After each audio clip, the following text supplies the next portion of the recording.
this special show on India Investor Week. Let's welcome Harshvardhan Roongta, CFP Roongta Securities, who will be answering our viewers' queries and will be doing their life financial planning. Harsh, good evening and welcome to the show. And let's take Anand's question first. And Anand says that he wants to invest for 20 years and he wants to know if he keeps investing this particular amount, which is almost 6,000 per month, how much would he be able to accumulate after 20 years? Current investments, he has an SIP going on in SBI Focus, Tata Small Cap and Parag Parikh Flexi Cap, 2,000 rupees each. All right, 20 years is the time frame. Yeah, that's clear. So, Kavita, he could continue investing in three schemes with an amount of 6,000 rupees. That's not a problem. Just that as and when his income goes up and he wants to increase his SIPs, it's better to ensure that he keeps only three schemes in his portfolio until he invests about 15,000 to 20,000 rupees a month. Now, just one change I will recommend to him, that would be to replace the Tata Small Cap Fund with a multi-cap fund. So he could go in for a Nippon India multi-cap fund. In this way, he'll have a focused fund, a flexi cap, and a multi-cap fund. I think that approach will be a better balanced portfolio rather than having one pure the small cap fund. Right, Feroz. Feroz, also, we've been seeing a certain category of funds, especially flexi cap and small cap category, a lot in investors' portfolio. How can one really understand and avoid over diversification of this particular market cap in their portfolio? Any specific thumb rule or strategy that you might want to recommend to our viewers?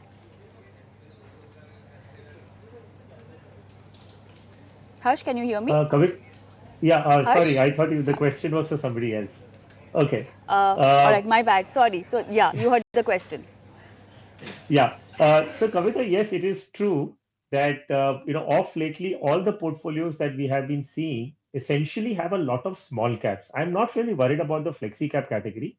I'm particularly concerned about the investments people make into the small cap funds.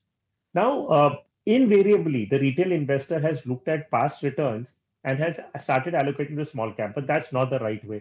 So yes, I mean, when you start investing, you may have certain portion in high risk categories such as a small cap fund, but have a portfolio of essentially 50% being into large caps, 30% of mid caps, and probably 20% into small caps. Yes, that's the allocation you want to make. But looking at past returns and having a heavy allocation into small caps is not really the right way to go about it. Right, Harsh, let's move on to Nagesh Borate's question.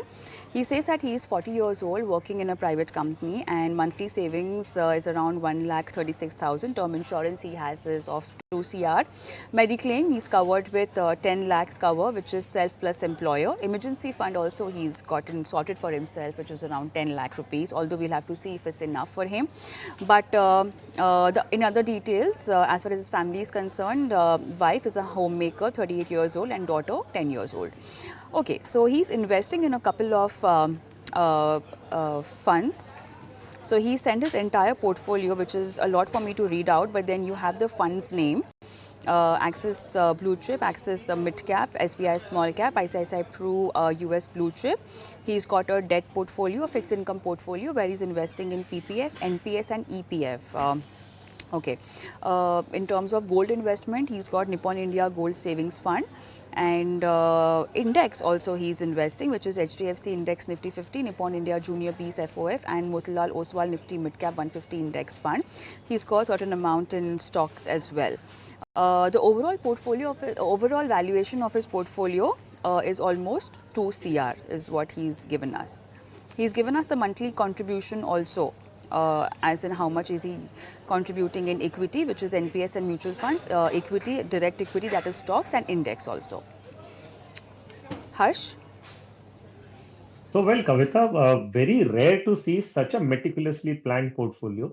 And the allocations, the asset allocation, the diversification, I mean, the kind of goals that he's set and he's planning, he's quantified those goals. So, well, Nagesh, I'd like to compliment you for such a detailed and a meticulously planned portfolio.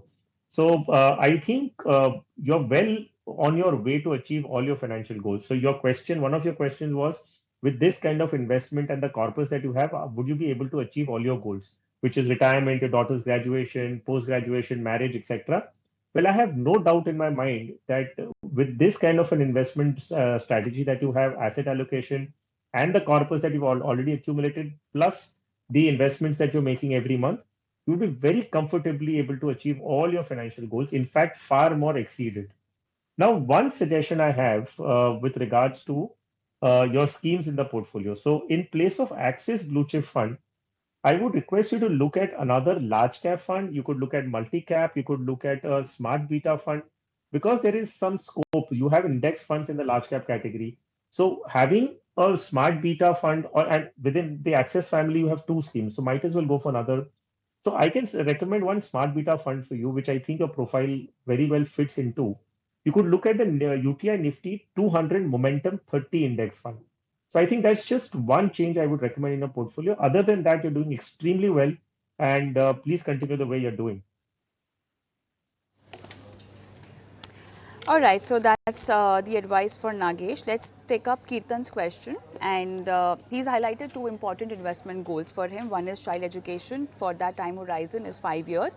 Risk profile for this particular goal is moderate, is what he's written.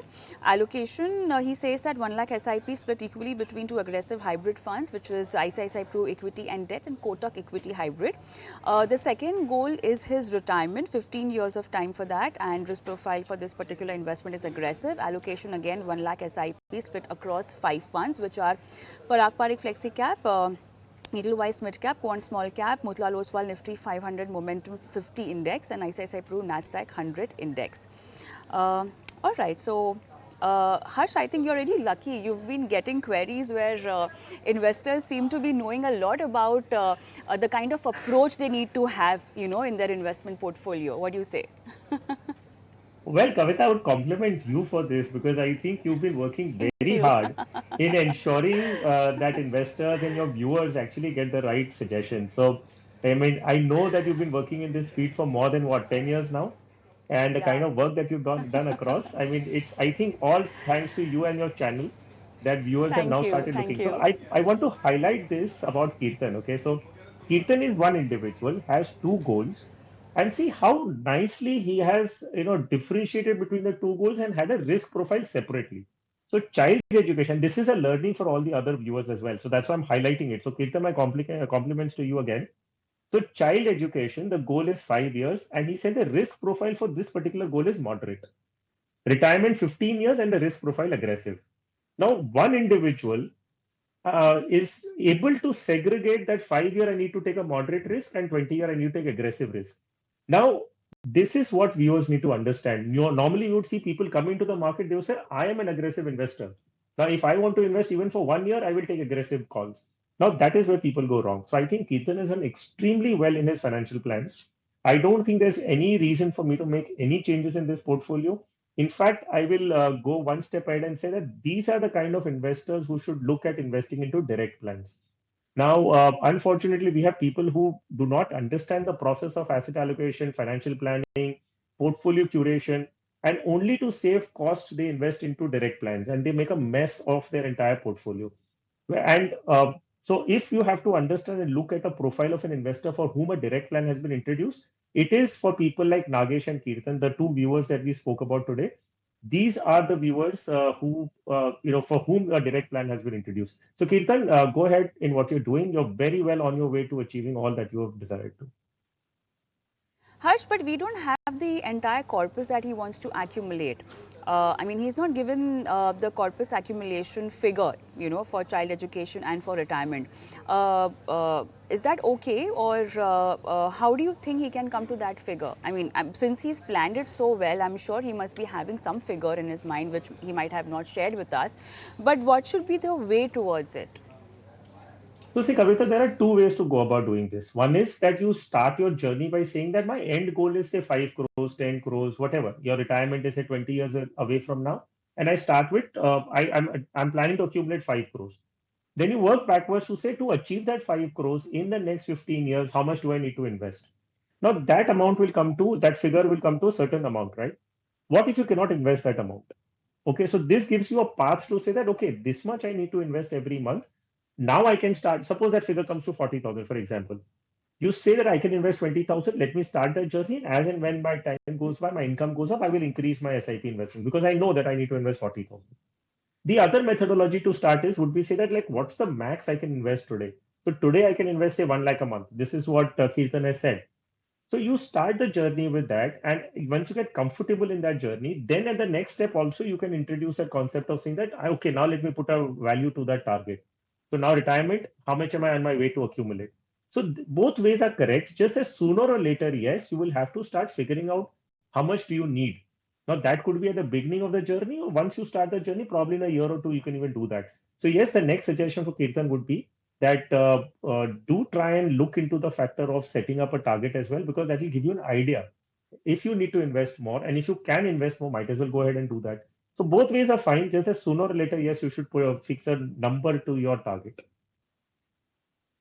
All right, Harsh, one last question and a very interesting question. I think you will have to first explain our viewers what exactly is the question. This question is from Jishnu, and Jishnu says that he has seen most advisors suggesting to keep small and mid cap allocation to 35% or lesser, and rest should go to large cap. Now, he wants to understand that why can't we allocate higher percentage to these mid and small cap as they have very high market capitalization, thereby very high liquidity as well. Very interesting question. I mean, a lot of a major aspect of this particular question also revolves around one's risk appetite, though. But what is he trying to, ask from us in terms of help over here, Harsh? So see, Kavita, the question, what he says is, 20 years ago, the definition of mid cap, a company that fell into the category of mid cap was say probably 5,000, 10,000 crores worth. Now, because the markets have gone up, the same company is valued today as say 30,000 crores. Now, despite being so 30,000 is a large cap according to him. So he's saying why should we then not move into a company like this, which in terms of market capitalization today has become 30,000 crores, but still in that context falls under the category of mid cap. So I'll explain this with an example. So as of today, the latest AMFI list for defining companies which are large cap, small cap, and mid cap is based on ranking. So, say for example, the top 100 companies in terms of market capitalization are categorized as large cap companies. So, starting with say Reliance Industries being on the top and going up to the 100th company today in that list is Bosch Limited at 84,000 crores. So it is safe to assume that all companies with a market cap of 80,000 or 84,000 for that matter and above are categorized as large cap, Bosch being the 100th company in that list. Now, 101 to 250, so 150 companies after the top 100 companies are categorized as mid-cap companies. Now, market capitalization of the 250th company is 27,000 crores, and that company is Blue Star. So, all those companies whose market cap is between 27,000 crores and 84,000 crores are mid-cap companies. Now, all companies below market capitalization of 27,000 crores in this particular list, which is the latest AMFI list as on June 24, will be all small cap companies. Now, if an investor says, I want to invest in a company which has a market cap of, say, 20,000 crores, despite it being in the list of small caps, an investor, if he's comfortable with the market cap, can most certainly invest. There is no harm because 20,000 crores worth of a company is by no means a company which can be neglected out of the list of investments. So, clarifying the viewer's question, he was concerned saying that the company which was valued at 5,000 crores 20 years ago probably is worth 30,000 crores today. So why can I not invest in that company? And if it falls in mid cap, should I restrict myself to having only 30% allocation to that? No, that's not the case. So if you're comfortable investing in a company which has a market cap of 30,000 crores, you can most certainly invest. AMFI has defined it because it doesn't fall into the top 100, the sequentially within the top 100 ranking doesn't mean that you cannot invest in it. My only concern is that how many people go into those details, how many people actually understand and look into the list of the companies that the schemes invest into. So you pick up a small cap fund, you go into the portfolio, the fact sheet, and then you see that which companies they're investing into. And then you are able to take a better call on this. But most investors are not able to. So as a standard retail investor formula, we say 50% large cap, 30% mid cap, and if you want to go to 20% small cap. That's the only reason. But if the viewer is going into the details, If Jishnu can go into the details with market capitalization, most certainly going to pick a category that suits him best. All right. No doubt today we've got questions from very advanced investors. But on that note, it's a wrap on the show today. Thank you so much, Harsh, for being on the show and helping our viewers with their financial portfolio queries. And I'm going to leave our viewers with our WhatsApp number email ID where you can send across your questions to get your life financial planning done. Thank you so much for watching. Goodbye.